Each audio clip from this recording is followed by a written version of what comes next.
Varlė LT, kai reikia kainos ir patarimo. Sveiki.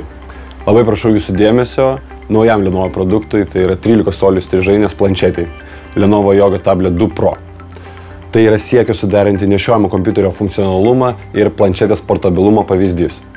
O aš jį pavadinčiau tiesiog viskas viename. Kaip jis veikia, toj parodysiu. Kaip matote, planšetė yra patogiai laikyti, tačiau didelė ir pakankamai sunki. Sveria beveik 1 kg. Ant nugarėlės yra mygtukas, kurį paspaudus atsidaro specialus laikiklis. Jis leidžia įtaisą pastatyti, nuožulnį paguldyti arba tiesiog pakabinti ant sienos.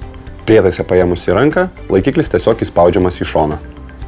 Yoga Tablet 2 Pro gali pralinksminti šeimą, draugus, kolegas ar kitus verslo partnerius. Integruotas projektorius leidžia mėgautis filmais, žiūrėti nuotraukas iš kelionių ar vakarėlių. Be to, nebereikia atskiro prietaiso tam, kad parodytumėte įtikinamas prezentacijas. Projektuojama vaizdo į strižainę kaip galingo išmanaus televizoriaus, gali siekti net iki 50 colių. Suprantama ir atitinkama garso kokybė. Dideli priekyje įmontuoti JBL garsiakalbiai, tikroviški Dolby aplinkos garsai, Wolf & Monster Hi-Fi efektai perkelia namų kino teatrą į kitą lygmenį. Prie to pridėkite ir akumuliatorių, kurio veikimo trukmė yra net iki 15 valandų. Kino naktis po žvaigždėmis? Kodėlgi ne? Taip pat planšetė skirta naudoti kasdien, tiek darbui, tiek pramogoms. 4 branduolių Intel Atom procesorius leidžia sklandžiai pereiti iš vienos programos į kitą, greitai naršyti internete ir atlikti daug užduočių vienu metu. Vidinė atmintis turi 32 GB talpos ir 2 GB operatyviosios atminties, o talpą galima praplėsti iki 64 GB naudojant išorinės atminties kortelę.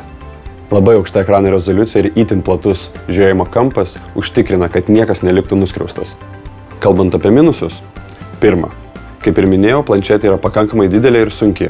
Antra, programos yra suskirstytos į kategorijas ir šio skirstymo keisti sistema neleidžia. Trečia, planšetės fotokameros rezoliucija yra vidutinė – 8 megapikseliai. Atrodo, visas aukštas rezoliucijas ir 3D fotokameras Lenovo tiesiog paliko konkurentam. Nepaisant to, Lenovo Yoga Tablet 2 Pro turi funkcijų ir savybių, kurių neturi kitos planšetės. Atrodo prabangiai, solidžiai. O kokia jūsų nuomonė? Rašykite čia ir Facebook komentaruose. Ačiū už dėmesį. Varlė LT, kai reikia kainos ir patarimo.